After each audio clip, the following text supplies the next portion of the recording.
One Nutrition, One Nation. Kayo po ay nakikinig pa rin sa One Nutrition, One Nation. And at this point, makibalita naman tayo sa Regional Nutrition Program Coordinator ng Region 5 o Bicol Region na si Miss Arlene Riario.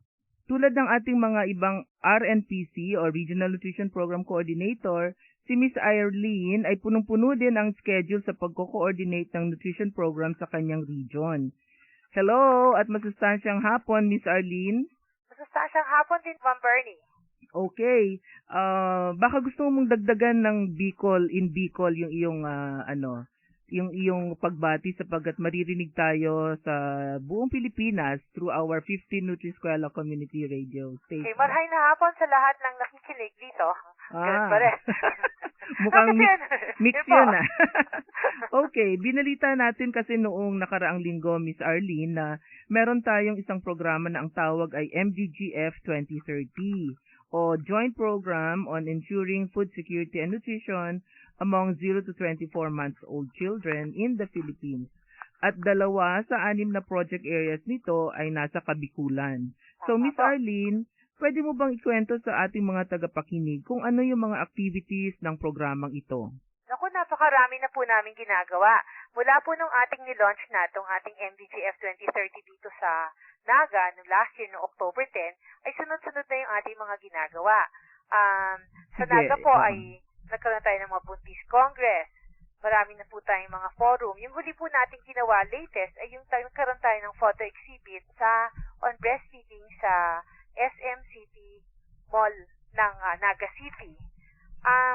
Doon naman po sa lagay ay atin ang nasimulan yung ating early warning system na siya pong pinitignan kung ano yung mga pwedeng makitang impormasyon para mapredict kung magkakaroon po ng food insecurity sa ating mga kabataan.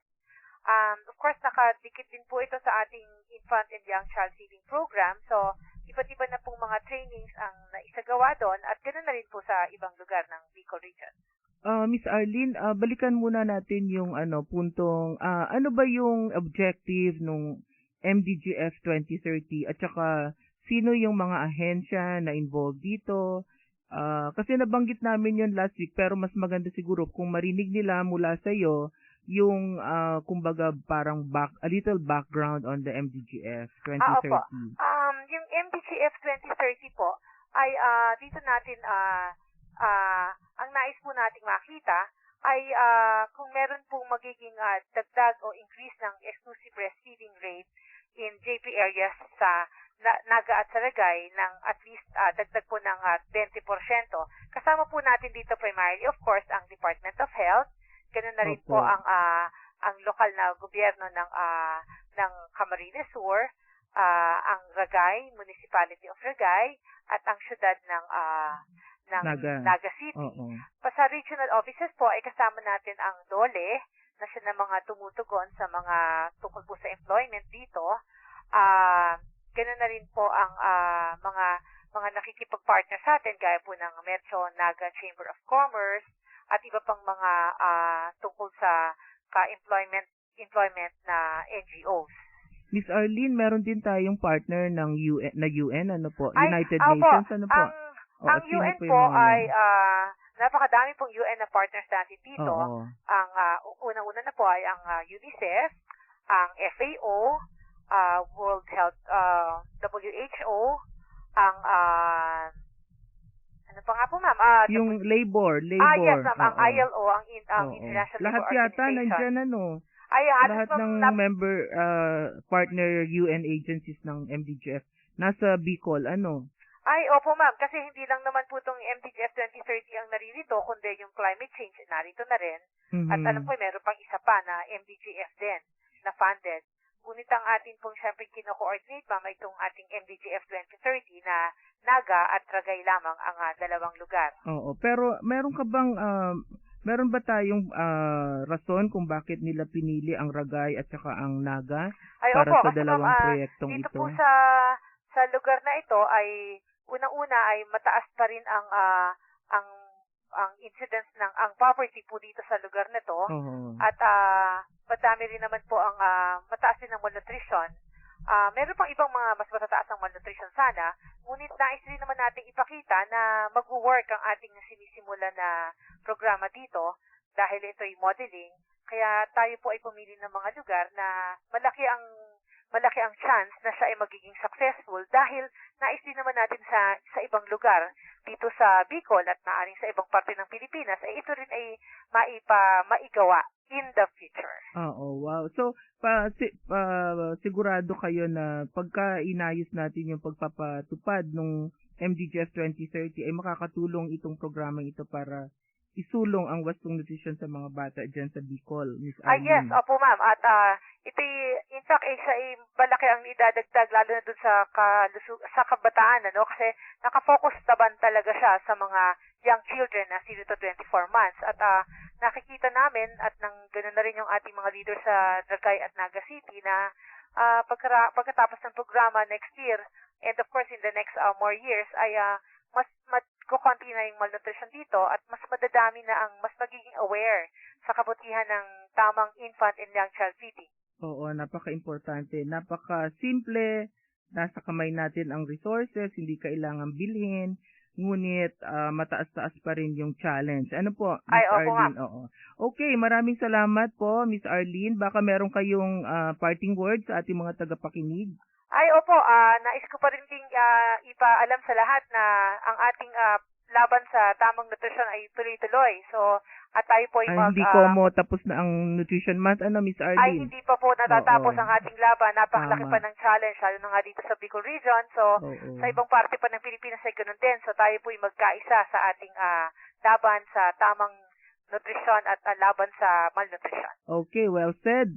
Ang inyo pong napakinggan ay si Miss Arlene Riario. Siya po ang ating Regional Nutrition Program Coordinator sa Region 5. Good luck sa iyo lahat sa inyong mga proyekto pang-nutrition dyan sa Kabikulan, Miss Arlene. Salamat po. Okay, magbabalik pa rin po ang One Nutrition, One Nation. One Nutrition, One Nation.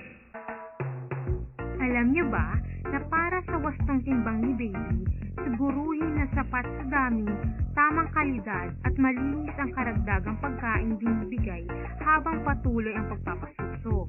Magbigay lamang ng karagdagang pagkain pagkaraan ng 6 na buwan. Wastong nutrisyon. Alamin, gawin at palaganapin. Isang paaralang hatid ng National Nutrition Council ng Department of Health. Alam niyo ba na mahalagang panatilihin ang tamang paglaki ng mga bata? Pakainin sila ng wastong pagkain at subaybayan ang kanilang timbang. Wastong nutrisyon. Alamin, gawin at palaganapin. Isang paaralang hatid ng National Nutrition Council ng Department of Health. One Nutrition, One Nation. At sa ating flash report, taga Bicol Region din ang ating kukumustahin. Isa din siya sa masisipag nating District Nutrition Program Coordinator sa bansa. Mula sa Naga City, ang ating flash reporter ay si Miss Raquel B. Buere. Si Miss Raquel ay isang nutritionist dietitian by profession at bukod sa pagiging City Nutrition Program Coordinator ng Naga, siya din ay isang part-time professor ng nutrition sa Universidad de Santa Isabel at nutrition consultant para sa Home Care for the Elderly Clinic.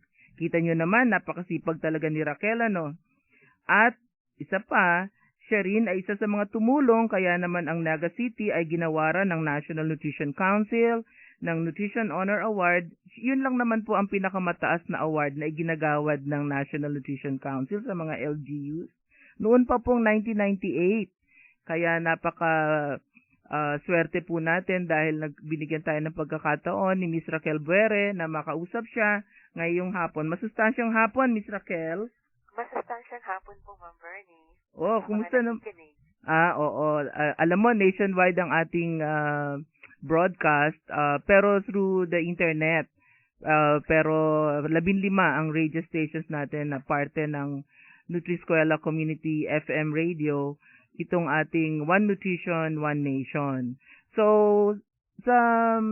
para sa kapakanan ng ating mga tagapakinig, Miss Raquel, ikwento mo naman sa mga tagapakinig natin, kumusta ang nutrition program sa Naga City? Okay, sa ngayon po ang aming malnutrition rate ay mababa na kumpara last year. Kasi po last year may 4.75 kami. At ngayong taon, base sa datos na binigay ng mga BNS, sa Oo. OPT, ito ay 4.55 na lamang. Oh, bumaba So, ng konti. Oo. 4.55%. Oo. Pero dumadami naman ang bata ninyo.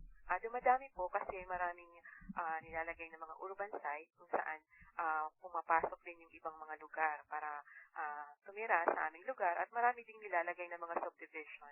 Kaya dumadami po yung aming population dito sa aming lugar. Meron kayong mga relocatees? Yes, meron Oo. po Saan kami galing yung mga yun?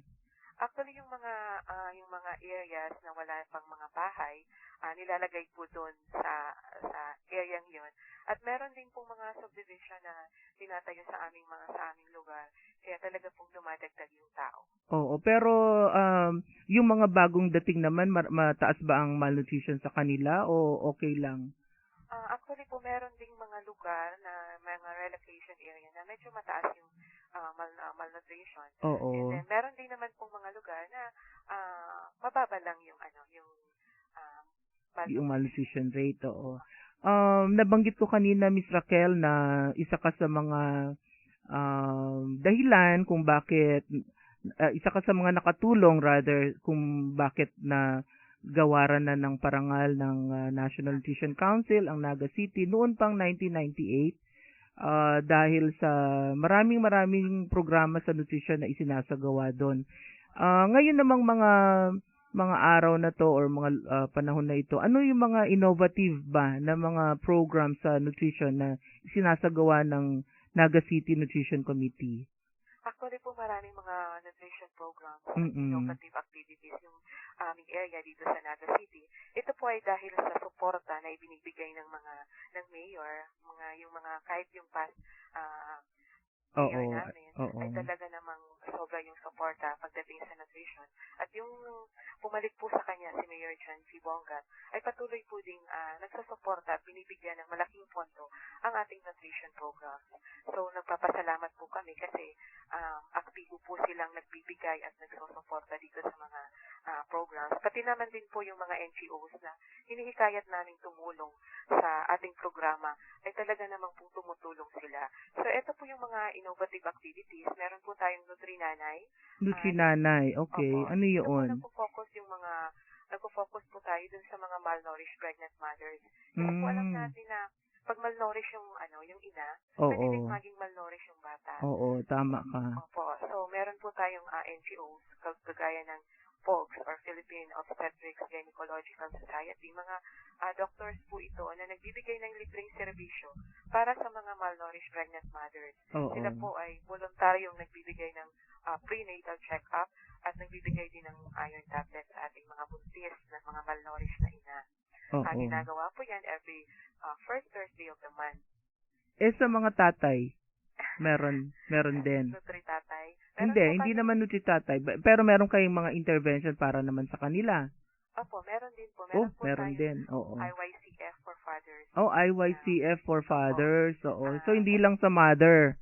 Opo. Kasi alam po natin na kailangan din magsuporta yung mga ama sa ating mga ina para maging maganda yung kanilang kanilang kalusugan. Meron din po tayong Nutri-Ataman or ito po yung tinatawag na Nutri-Care. Nagbibigay po kami ng focus dun din sa mga severely malnourished na bata. At meron po din grupo ng mga doctors na nagbibigay ng libreng check-up at nagbibigay ng mga gamot sa sipon, sa ubo, at din kung may sakit yung bata. So every Thursday, din po yan, every first Thursday of the month.